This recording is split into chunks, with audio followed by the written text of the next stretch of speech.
Why not sell it to the people that grew up in that property? I mean, in that community. I think HUD next step is to take over DC housing. You see, you have certain situations in the previous years, so housing, I mean, HUD is stepping back and just waiting for housing to not do what they're supposed to do.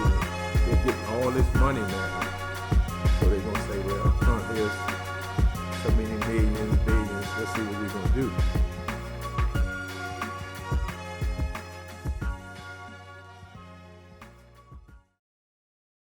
Hi everyone, welcome to Voices of Ward 7. I'm Dave Myers. I'm Erwin Royster. And we're here with Carl Smith. How are you doing, sir? How you doing? Good. Carl, we're happy to have you here, first of all. Tell us a little bit about what you do and what community do you do it in? Yes, my name is Carl Smith. I'm a resident council president of Kenilworth Courts. My basic duties is to assist residents in any problems they have associated with the management and assist them in the community in various things, just any kind of help I can help my residents with. And basically bringing contractors to the community, assist the kids, assist our seniors. I do a lot with the seniors. Just getting them out the houses, bringing information into the community, and various things. And also Kenilworth Courts. Tell us a little bit about the history of Kenilworth and the impact that Kimmy Gray had on that community. Well, Miss Gray, she was one of my mentors who basically started us, giving us the footprint of coming back in the community and giving back in the community. Myself, I was sort of a knucklehead, but she always stipulated, everybody can change their lifestyle. So she always instilled in us going to college, getting a degree, and coming back and giving back and teaching the other youth that you can better yourself in in your lifestyle.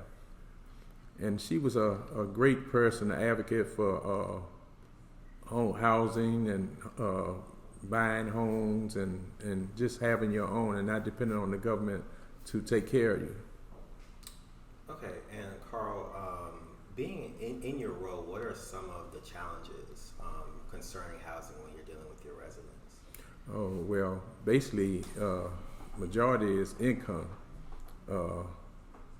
We have people that been there 40, 50 years that, basically under SSI or some kind of government income. So as housing is growing and redeveloping, the prices of everything are going up. You have residents that have situations where they have to, they revamp their income to meet the needs, and like with some situations I've heard that people are paying electric bills and utility bills, but government have assistance. But if they don't get that information out, they're just stuck until maybe a year down the line you find out you have a large, utility bill, and you're scared that they're going to put you out until. See, that's why I'm here to let them know that you have different resources that'll help you. Wow. And if we have to capsulize that, we are talking about the affordability of housing and how affordable would housing be for the residents of Kenilworth Parkside? Well, the transformation of housing now, the prices are going up very much. So if you don't have assistance, it'll be almost impossible to afford some of the new housing that they are building in the DC area. And that's what you hear about gentrification and this and that. And I'm just hoping they continue to do where they allow a certain percentage of low-income residents to move in some of the nicer communities. The units that we're building, working on now, is the senior building and apartment building, which will be affordable. And with the assistance of the board that we set up, we have a guarantee that they're going to match house for house. All the people that we moved out will be guaranteed the option to come back in. Now, whether they come back or not, we won't know till it happens. But Yeah. I mean, we did pretty good with the transition and moving, because a lot of the people that moved out got better housing from over the 40 years that they've been in Kenilworth compared to what they in now. A few people are moving high-rise buildings paying the same income. So we can't squawk about that, but a lot of people are suspect about them coming back. Right. So what we had to do, myself and a couple of the board members, we have legal assistance that guarantees they'll have the option to come back. So they said it's the first time in many years that somebody just stepped to that and made sure that they have the option to come back. And you talked about resources just to help folks stay in their communities. And I know a lot of folks who want these amenities are coming into town, but then they're priced out or they are displaced. So can you just tell us a little bit of like resources that you offer to your residents to keep them in place? Well, what we did, we did some work with DC Housing, and they had a few various programs, and what we did as far as the move, I think they got under the vouchers program, but the difference is, okay, if you say when you move out with a voucher, when you come back you lose that voucher. So it's like, on the one hand it's good, but on this hand, when you're coming back, you don't have a voucher. So like I actually brought this up in a meeting. I said, well, a lot of people that left didn't pay utilities. Now coming back, they're going to end up have to pay utilities. So they were stuck. They were like, okay, we didn't bring that up in the last 10 meetings. I say, well, y'all need to work on that right now, because a lot of people assuming they're coming back paying regular rent, when it's still they're going to have to pay utilities too. Now, 5 years down the line, who knows whether they're going to have a utilities program. So a lot of them be stuck with paying their own utilities. So that's going to be, eat up the little bit of money that they have left, probably for food or whatever. But I know a lot. DC is growing and developing every day. And you see like this beautiful place here. I mean, under a certain income, under SSI income, you probably couldn't afford it. So. What are the thoughts of the folks that live in Kenilworth? How are they feeling about their housing? What's the general feeling? Majority of them are scared. Okay. Yeah, the seniors, the older people are scared. But then you got some parts that need to be, renovated. You have the young people that's out there in the streets and stuff, and what they want is to see them gone. So whatever it takes to see them gone. And we're not just going to give up on them. We have programs, we have training grounds and other organizations that come through, and organizations like yourself that help out. And we bring in resources to the community to give them young guys an option, to go to school or get help with job. Myself, I do resume writing and job training. And we come to them with that, before we, just give up on them and have police push them out. Because we know a lot of them have situations in home that you can't just, they just expect everybody to give up on them. But with the older people, they just want to see the community clean and, bring back to the old days. And we have a beautiful aquatic garden right down the street. Yeah. So our property ourselves is, is very rare, and is probably prime property for a builder, being off 295 and 495. So subway, you have access to good means of everything. And just speaking on development, does the residents have access to be in these meetings or a seat at the table to make those decisions when it comes to these developments in your neighborhood? Yes.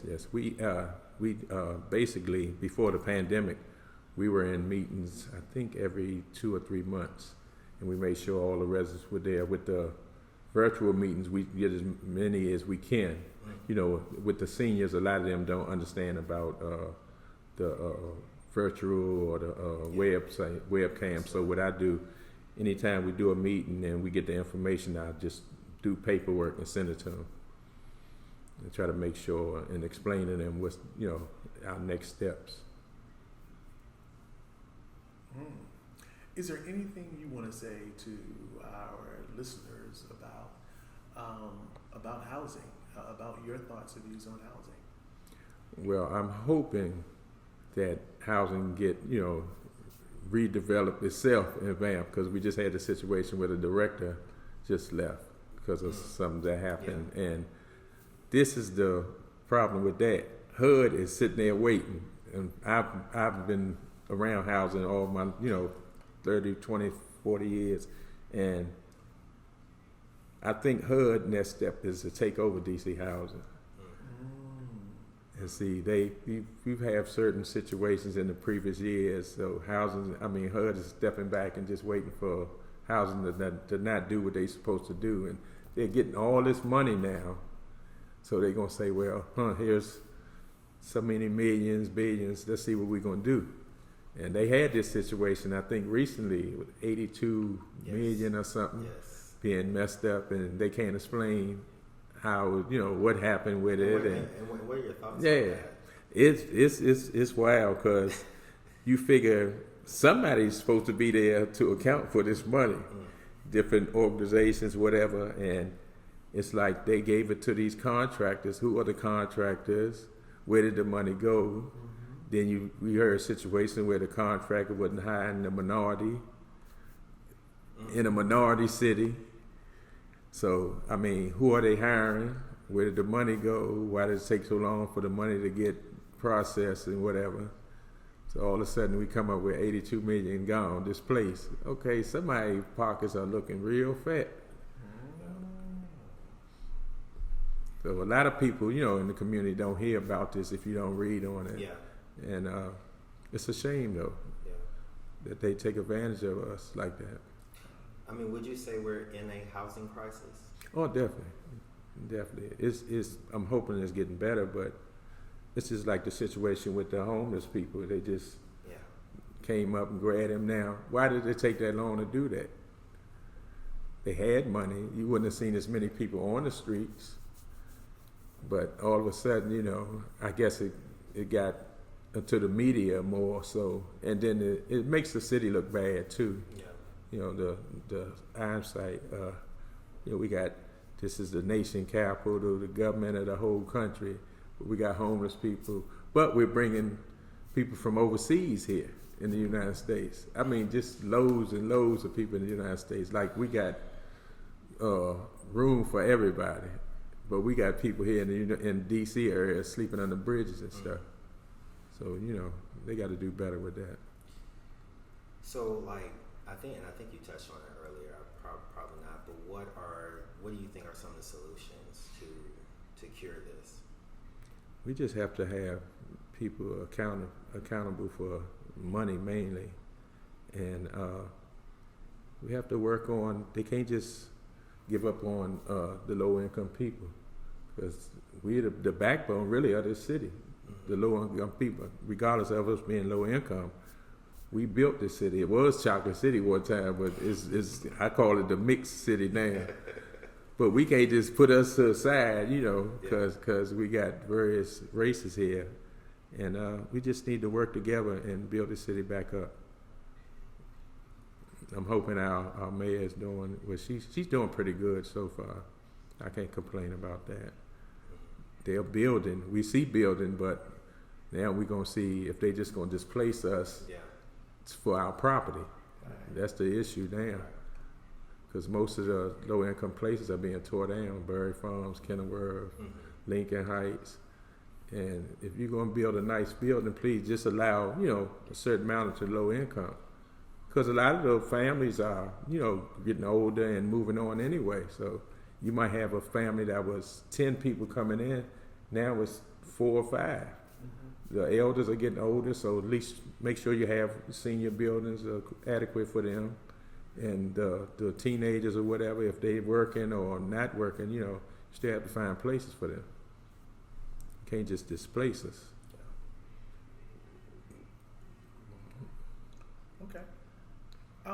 You know, with home ownership, and I know we probably talked around it, Hmm. how could we make that an option for persons who are low income? Or can we make that possible? Yes, we definitely can. Actually, Miss Kimmy Gray, that was our first. That was one of her jobs. When she moved us in, they had renovated part of Kenilworth, Mm-hmm. and she gave a certain amount of us the option to buy. Mm-hmm. And what happened was the government took them back over when she passed away. Mm-hmm. And we were talking towns. I mean, if you've been in Kenilworth, one side of Kenilworth is actually developed. Yeah. We had nice townhouses. Some of them had wall carpet in the color, jacuzzis, and what she said was, okay, y'all gonna buy these. We're gonna give you that option though, once you finish buying them, to sell them back to us or move on. But you will be buying them. When she passed, everything changed. So housing took them back. Okay. So we didn't have that option, but we always kept that idea in the back of our head. And she ended up buying a part of Kenilworth. I don't know the specifics, but she brought a part of it and made it, property management, and they run that side of Kenilworth themselves Okay. with the income that comes in. So it is possible. Is what Yeah, you're it's definitely possible. And you would think somebody else would have took that and did it in all the communities. saying. Wow. If they just did that with half of the communities, all right, we'll take this amount of units and make them homeowners, fix them up. If you have to tear them down, redevelop them, but allow people to buy them. We got people that have been in some of these communities like Berry Farms. I have friends and family that have been out there 50 years, 60 years, but I think I found out that was government property or something. Homeland Security took it over. Okay. So why not sell it to the people that grew up in that property? In that community. Give them the option to buy and pass it on to, family. That's an idea. That is a very valuable idea. And do that in all the low income, because like I say, you got people that have been there 30, 40 years. Wow. Yeah. Okay, Dev? All right, we good? Yeah. Okay, all right. Well, thank you so much for Carl Smith for this. I appreciate it. Thank y'all for Thank y'all having me. Okay. Sure. And Carl, real quickly, if somebody wanted to get in contact with you, if somebody wanted more information just about the resource and some of the stuff that y'all are doing, and we can transfer success to other community, how would they get in contact with Carl? You can get in touch with me through Kenilworth Court Resident Counsel Office, 202-558-9446, or my cell, 202-580-1501. Okay. Well, thank you so much, Carl. Thank y'all for having me. I And appreciate you. And thank you for all the work that you're doing. Okay? thank you. All right. All right.